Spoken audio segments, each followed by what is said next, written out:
नमस्कार साथियों, आज देश जी के ट्रिक में आप सभी का स्वागत है। दोस्तों, इस वीडियो में मैं आपके यूपी ट्रिपल एससी पेट एग्जाम्स के लिए जीके जीएस का टॉप 50 महत्वपूर्ण प्रश्नों को कराने वाला हूं, जो कि आपके एग्जाम्स के लिए काफी ज्यादा महत्वपूर्ण रहने वाला है।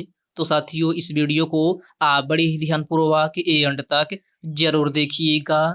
तो साथियों, आज का पहला प्रश्न है, विश्व का सबसे ऊंचा जलप्रपात एंजिल निम्नलिखित में से किस देश में स्थित है? ऑप्शन है वेनेजुएला, कनाडा, बुडापेस्ट और ऑप्शन डी है Laos.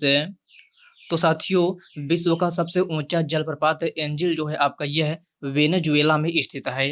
Right answer option A हो जाएगा वेनेजुएला में। नेक्स्ट क्वेश्चन है, निम्न में से किस दिन को राष्ट्रीय एकता दिवस के रूप में मनाया जाता है? इसका ऑप्शन है 21 जुलाई, 21 अक्टूबर, 31 अक्टूबर या फिर ऑप्शन डी डी है 14 जुलाई। तो राष्ट्रीय एकता दिवस के रूप में 31 अक्टूबर को मनाया जाता है। राइट आंसर ऑप्शन सी हो जाएगा 31 अक्टूबर को। आपका नेक्स्ट क्वेश्चन है, जैन धर्म में चतुर्याम शिक्षा की नींव निम्न में से किसने डाली थी? तो जैन धर्म में चतुर्याम शिक्षा की नींव किसने डाली थी? तो आपका राइट आंसर ऑप्शन है डी हो जाएगा पार्श्वनाथ है। ओके फ्रेंड्स, इसको आप अच्छे से जरूर याद रखिएगा। साथियों, वीडियो में आगे बढ़ने से पहले आपसे एक छोटी सी रिक्वेस्ट है, अभी तक आप वीडियो को लाइक नहीं किए हैं तो वीडियो को लाइक कर दीजिए। और साथियों, अभी तक आप चैनल को सब्सक्राइब नहीं किए हैं तो प्लीज आपसे रिक्वेस्ट है, आप जो है चैनल को सब्सक्राइब करके बेल आइकन को जरूर प्रेस कर लीजिएगा। चलिए साथियों, बढ़ते हैं नेक्स्ट क्वेश्चन की ओर। नेक्स्ट क्वेश्चन आपसे पूछा जा रहा है, घरेलू हिंसा महिला सुरक्षा कानून कब लागू किया गया था? 2006 में, 2002 में, 2005 या फिर 2008 में? तो घरेलू हिंसा महिला सुरक्षा कानून जो है आपका ये है 2006 ईस्वी में लागू किया गया था। राइट आंसर ऑप्शन है ए हो जाएगा 2006 में। अगला प्रश्न है, बोकारो स्टील प्लांट किस राज्य में है? तो बोकारो स्टील प्लांट जो है आपका ये है झारखंड में है। कहाँ? झारखंड में। प्रश्न नंबर 5 का right answer option number C हो जाएगा। द्रोणाचार्य पुरस्कार किस क्षेत्र में दिया जाता है? तो सभी प्यारे साथी इसका आंसर बताएंगे कि द्रोणाचार्य पुरस्कार किस क्षेत्र में दिया जाता है। तो यह आपका खेल प्रशिक्षण के क्षेत्र में दिया जाता है। राइट आंसर क्या हो जाएगा? ऑप्शन नंबर बी हो जाएगा खेल प्रशिक्षण में। ओके फ्रेंड्स, क्लियर है। चलिए बढ़ते हैं नेक्स्ट क्वेश्चन की ओर। नेक्स्ट क्वेश्चन आपसे पूछा जा रहा है, निम्न में से कौन शख्सियत चिपको आंदोलन से संबंधित है? तो आपको बताना है कि कौन शख्सियत चिपको आंदोलन से संबंधित है। तो साथियों, इसमें आपका जो है सुंदरलाल बहुगुणा, चंडी प्रसाद भट्ट और श्रीमती गौरा देवी, ये सभी हैं। तो आपका राइट आंसर क्या हो जाएगा? ऑप्शन नंबर डी हो जाएगा उपरोक्त सभी। आपका प्रश्न नंबर 7 का correct answer option number D हो जाएगा। हिमालय पर्वत की सुदूर उत्तरी पर्वतमाला को किस नाम से जाना जाता है? तो इसमें आपसे पूछा जा रहा है कि हिमालय पर्वत की सुदूर उत्तरी पर्वतमाला को किस नाम से जाना जाता है? तो आपका राइट आंसर क्या हो जाएगा? आपका right answer option number A हो जाएगा महान हिमालय। प्रश्न नंबर 8 का correct answer option number A बन जाएगा। भारत का पहला बजट कब पेश किया गया था? तो भारत का पहला बजट कब पेश किया गया था? 1890 में, 1880 में, 1860 में या फिर 1865 में? तो भारत का पहला बजट जो है आपका यह 1860 ईस्वी में पेश किया गया था। कब? 1860 में। आपका राइट आंसर क्या हो जाएगा? ऑप्शन नंबर सी हो जाएगा। कांग्रेस के कोलकाता अधिवेशन में किस नेता द्वारा प्रथम बार स्वराज शब्द का उल्लेख किया गया था? तो इस क्वेश्चन में आपसे पूछा जा रहा है कि कांग्रेस के कोलकाता अधिवेशन में किस नेता द्वारा प्रथम बार स्वराज शब्द का उल्लेख किया गया था? ऑप्शन है दादा भाई नौरोजी, सुरेंद्र नाथ बनर्जी, गोपाल कृष्ण गोखले या फिर ऑप्शन डी है सुभाष चंद्र बोस है। तो आपका राइट आंसर क्या हो जाएगा? आपका right answer option number A हो जाएगा दादा भाई नौरोजी। प्रश्न नंबर 10 का correct answer option number A बन जाएगा। निम्नलिखित में से किसने अपने कृतियों द्वारा सन्यासी विद्रोह को ख्याति प्रदान की? तो सभी प्यारे साथी इसका आंसर बताएंगे कि निम्न में से किसने अपनी कृतियों द्वारा सन्यासी विद्रोह को ख्याति प्रदान की? तो आपका राइट आंसर क्या हो जाएगा? ऑप्शन नंबर डी हो जाएगा बंकिम चंद्र चटर्जी। प्रश्न नंबर 11 का करेक्ट आंसर ऑप्शन डी हो जाएगा। मानव विकास की अवधारणा निम्नलिखित में से किस विद्वान की देन है? अमर्त्य सेन, राइटजेल, एलन सी सेम्पुल या फिर ऑप्शन डी है महबूब उल हक। तो मानव विकास की अवधारणा निम्न में से किस विद्वान की देन है? तो आपका राइट आंसर क्या हो जाएगा? ऑप्शन नंबर डी हो जाएगा महबूब उल हक।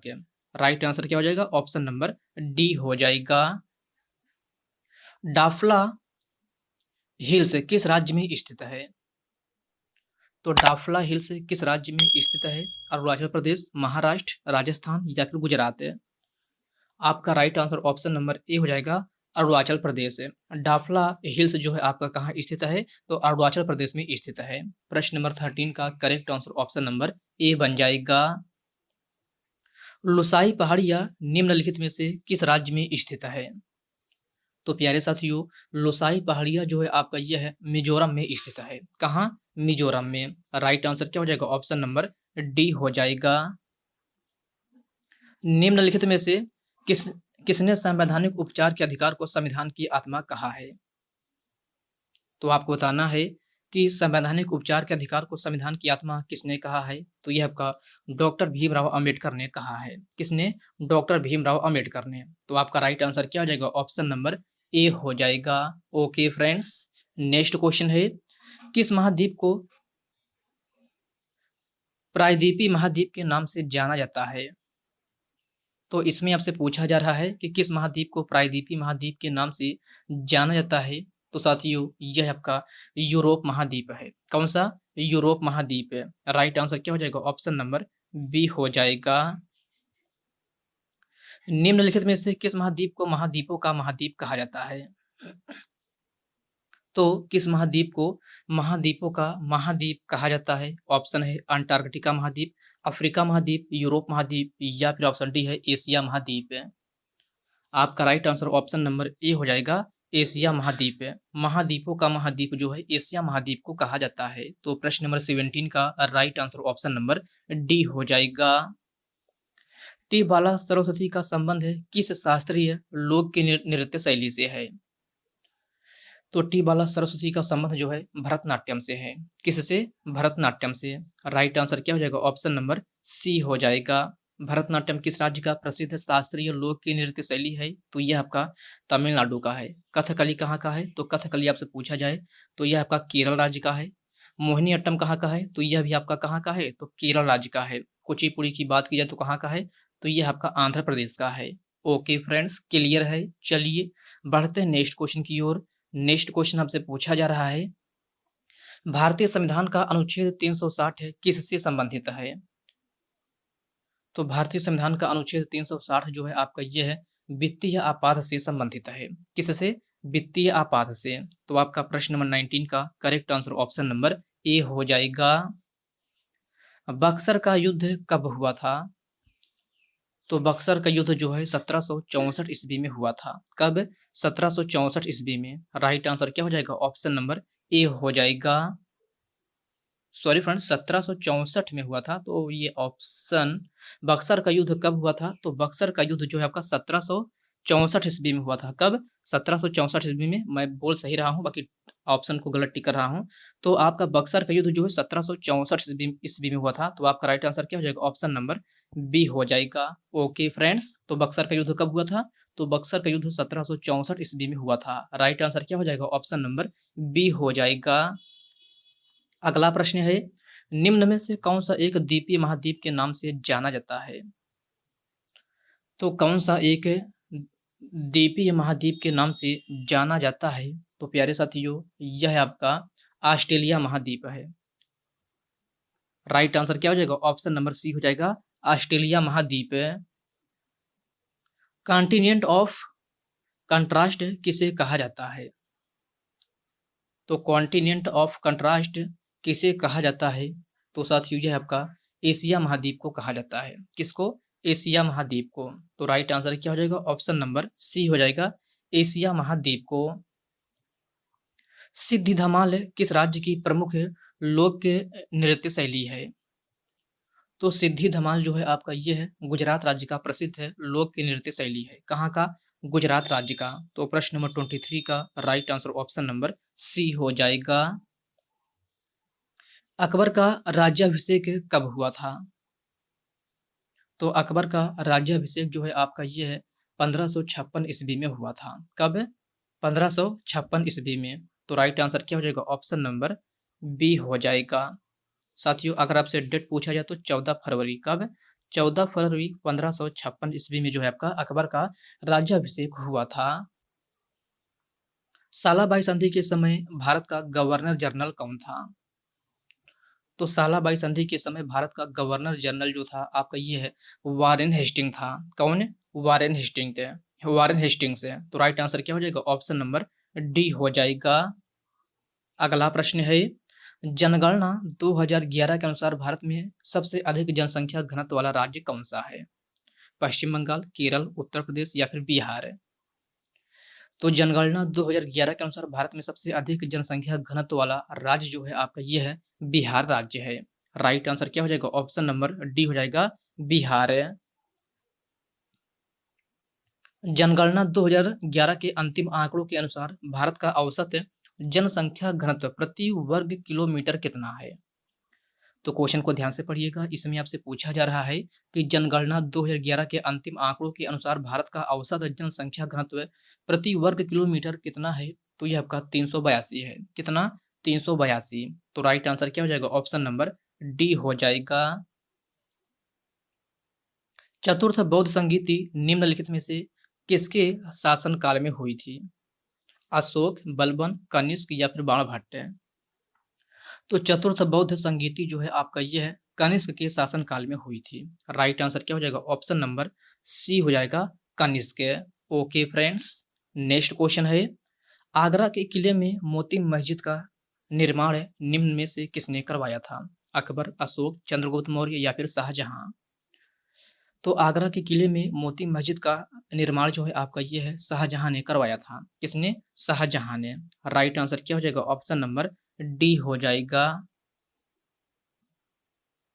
वित्त आयोग भारतीय संविधान के किस अनुच्छेद में वर्णित है? तो वित्त आयोग भारतीय संविधान के अनुच्छेद 280 में वर्णित है। राइट आंसर ऑप्शन है डी हो जाएगा, अनुच्छेद 280 में। मुस्लिम लीग द्वारा स्वराज की मांग किस वर्ष में की गई थी? तो मुस्लिम लीग द्वारा स्वराज की मांग जो है आपका ये है 1940 ईस्वी में की गई थी। कब? 1940 ईस्वी में। राइट आंसर क्या हो जाएगा? ऑप्शन नंबर कौन सा हो जाएगा? ऑप्शन नंबर आपका जो है ए हो जाएगा। ओके फ्रेंड्स, क्लियर है। चलिए बढ़ते हैं नेक्स्ट क्वेश्चन की ओर। नेक्स्ट क्वेश्चन आपसे पूछा जा रहा है, जनगणना 2011 के अंतिम आंकड़ों के अनुसार भारत का सबसे कम जनसंख्या घनत्व वाला राज्य कौन सा है? तो इसमें आपसे पूछा जा रहा है कि जनगणना 2011 के अंतिम आंकड़ों के अनुसार भारत का सबसे कम जनसंख्या घनत्व वाला राज्य कौन सा है? तो प्यारे साथियों, ये आपका अरुणाचल प्रदेश है। आपका प्रश्न नंबर 32 का right answer option number D हो जाएगा, अरुणाचल प्रदेश है। ओके फ्रेंड्स, क्लियर है। चलिए बढ़ते हैं नेक्स्ट क्वेश्चन की ओर। नेक्स्ट क्वेश्चन आपसे पूछा जा रहा है, जनगणना 2011 के अनुसार बिहार का जनसंख्या घनत्व कितना व्यक्ति प्रति वर्ग किलोमीटर है? तो इसमें आपसे पूछा जा रहा है कि जनगणना 2011 के अनुसार बिहार का जनसंख्या घनत्व कितना व्यक्ति प्रति वर्ग किलोमीटर है? साथियों, ये आपका 1106 है। कितना? 1106। तो आपका राइट आंसर क्या हो जाएगा? ऑप्शन नंबर ए हो जाएगा। नेक्स्ट क्वेश्चन है, निम्नलिखित में से भारतीय पुरातत्व सर्वेक्षण के पहले निदेशक कौन थे? तो भारतीय पुरातत्व सर्वेक्षण के पहले निदेशक जो थे आपका ये है अलेक्जेंडर कनिंघम थे। कौन है? Alexander Cunningham. तो आपका प्रश्न नंबर 34 का राइट आंसर क्या हो जाएगा? ऑप्शन नंबर सी हो जाएगा। निम्न में से मुगल सम्राट जहांगीर ने किसे इंग्लिश खान की उपाधि दी थी? तो मुगल सम्राट जहांगीर ने किसे इंग्लिश खान की उपाधि दी थी? तो यह विलियम हॉकिंस को दी थी। किसको? विलियम हॉकिंस को। तो आपका राइट आंसर क्या हो जाएगा? ऑप्शन नंबर ए हो जाएगा। निम्न में से किस देश को सफेद हाथियों का देश कहते हैं? तो सफेद हाथियों का देश किसे कहते हैं? जापान को, अमेरिका को, ईरान को या फिर थाईलैंड को? तो प्यारे साथियों, सफेद हाथियों का देश जो है थाईलैंड को कहा जाता है। किसको? थाईलैंड को। तो राइट आंसर क्या हो जाएगा? ऑप्शन नंबर डी हो जाएगा। मोपला आंदोलन कहाँ हुआ था? तो मोपला आंदोलन जो है आपका मालाबार में हुआ था। कहाँ? मालाबार में। तो राइट आंसर क्या हो जाएगा? ऑप्शन नंबर सी हो जाएगा। साथियों, मोपला आंदोलन कब हुआ था? तो मोपला आंदोलन आपका 1921 ईस्वी में हुआ था। कब? 1921 ईस्वी में। आपका नेक्स्ट क्वेश्चन है, मोपला विद्रोह का नेता कौन था? तो मोपला विद्रोह का नेता जो था आपका यह मुसलयार था। कौन है? मुसलयार है। तो आपका प्रश्न नंबर 38 का राइट आंसर क्या हो जाएगा? ऑप्शन नंबर बी हो जाएगा। राज्यसभा और लोकसभा की संयुक्त बैठक कौन बुलाता है? प्रधानमंत्री, राष्ट्रपति, लोकसभा अध्यक्ष या फिर मंत्रिपरिषद है? तो राज्यसभा और लोकसभा की संयुक्त बैठक जो है आपका यह है कौन बुलाता है? तो राष्ट्रपति बुलाता है। कौन है? राष्ट्रपति। तो राइट आंसर क्या हो जाएगा? ऑप्शन नंबर बी हो जाएगा। फ्रांसीसी क्रांति कब प्रारंभ हुई थी? तो फ्रांसीसी क्रांति जो है आपका यह 1789 ईस्वी में प्रारंभ हुई थी। कब? 1789 में। तो आपका प्रश्न नंबर 40 का right answer option number D हो जाएगा। आगा खान कप निम्नलिखित में से किस खेल से संबंधित है? तो आगा खान कप जो है आपका यह किस खेल से संबंधित है? फुटबॉल, टेबल टेनिस, वॉलीबॉल या फिर हॉकी? आपका right answer option number D हो जाएगा, हॉकी से। आगा खान कप जो है आपका किस खेल से संबंधित है? तो आगा खान कप जो है आपका हॉकी खेल से संबंधित है। तो आपका राइट आंसर क्या हो जाएगा? ऑप्शन नंबर डी हो जाएगा। गुलामगिरी का लेखक कौन था? तो गुलामगिरी के लेखक कौन थे? तो गुलामगिरी के लेखक जो है आपका ज्योतिबा फूले थे। कौन? ज्योतिबा फूले। तो आपका प्रश्न नंबर 42 का correct answer option number A बन जाएगा। बारडोली सत्याग्रह का नेतृत्व किसने किया था? जवाहरलाल नेहरू, रामस्वामी नायकर, वल्लभ भाई पटेल या फिर ऑप्शन डी है महात्मा गांधी। तो बारडोली सत्याग्रह का नेतृत्व जो है आपका यह है किसने किया था? तो वल्लभ भाई पटेल ने की थी। किसने? वल्लभ भाई पटेल ने। तो आपका राइट आंसर क्या हो जाएगा? ऑप्शन नंबर सी हो जाएगा। वर्ष 1919 में अखिल भारतीय खिलाफत सम्मेलन का अध्यक्ष किसे चुना गया था? महात्मा गांधी, मोतीलाल नेहरू, जवाहरलाल नेहरू या फिर ऑप्शन डी है मोहम्मद अली जिन्ना। तो वर्ष 1919 में अखिल भारतीय खिलाफत सम्मेलन का अध्यक्ष जो है महात्मा गांधी जी को चुना गया था। किसको? महात्मा गांधी जी को। तो राइट आंसर क्या हो जाएगा? ऑप्शन नंबर ए हो जाएगा। मौर्य वंश के बाद दक्षिण भारत में सबसे प्रभावशाली राजवंश था। तो मौर्य वंश के बाद दक्षिण भारत में सबसे प्रभावशाली राजवंश जो था आपका यह है सातवाहन वंश था। प्रश्न नंबर 45 का राइट आंसर क्या हो जाएगा? ऑप्शन नंबर डी हो जाएगा, सातवाहन वंश है। ओके फ्रेंड्स, इसको आप अच्छे से जरूर याद रखिएगा। आपका नेक्स्ट क्वेश्चन है, भारत के लिए नए समुद्री मार्ग की खोज निम्नलिखित में से किसने किया था? तो भारत के लिए नए समुद्री मार्ग की खोज जो है आपका ये है वास्को डी गामा ने की थी। किसने? वास्को डी गामा ने। तो राइट आंसर क्या हो जाएगा? ऑप्शन नंबर बी हो जाएगा। निम्नलिखित में से किसने 712 ईस्वी में भारत पर आक्रमण किया था? तो इसमें आपसे पूछा जा रहा है कि 712 ईस्वी में भारत पर आक्रमण किसने किया था? तो यह आपका मोहम्मद बिन कासिम ने किया था। किसने? मोहम्मद बिन कासिम ने। तो राइट आंसर क्या हो जाएगा? ऑप्शन नंबर डी हो जाएगा। निम्नलिखित में से द्वैध शासन का जनक किसे माना जाता है? तो प्यारे साथियों, द्वैध शासन का जनक जो है किसको माना जाता है? तो सर लियोनिल कार्टिस को माना जाता है। किसको? सर लियोनिल कार्टिस को। तो आपका प्रश्न नंबर 48 का right answer option number C हो जाएगा। भितरकनिका राष्ट्रीय उद्यान निम्नलिखित में से किस राज्य में स्थित है? ओडिशा, केरल, कर्नाटक या फिर उत्तराखंड? तो भितरकनिका राष्ट्रीय उद्यान जो है आपका यह ओडिशा राज्य में स्थित है। कहाँ? ओडिशा राज्य में। तो राइट आंसर क्या हो जाएगा? ऑप्शन नंबर ए हो जाएगा। अंग्रेजों ने भारत में अपनी पहली फैक्ट्री कहाँ पर स्थापित की थी? तो आपको बताना है कि अंग्रेजों ने भारत में अपनी पहली फैक्ट्री कहाँ पर स्थापित की थी। तो साथियों ये आपका सूरत में स्थापित की थी। कहाँ? सूरत में। तो राइट आंसर क्या हो जाएगा? ऑप्शन नंबर ए हो जाएगा। ओके फ्रेंड्स, क्लियर है। तो साथियों आज की इस वीडियो में बस इतने ही प्रश्न हैं। तो साथियों यह वीडियो आपको कैसी लगी आप कमेंट बॉक्स में कमेंट करके अपना फीडबैक जरूर दीजिएगा। और साथियों यह वीडियो आपके लिए थोड़ा भी हेल्पफुल लगा हो तो इस वीडियो को लाइक कर दीजिए, अपने साथियों के साथ शेयर कीजिए। फ्रेंड्स अभी तक आप चैनल को सब्सक्राइब नहीं किए हैं तो आप जो है चैनल को सब्सक्राइब करके और बेल आइकन को जरूर प्रेस कर लीजिएगा। तो चलिए साथियों इसी के साथ मिलते हैं किसी नेक्स्ट वीडियो में, तब तक के लिए जय हिंद दोस्तों।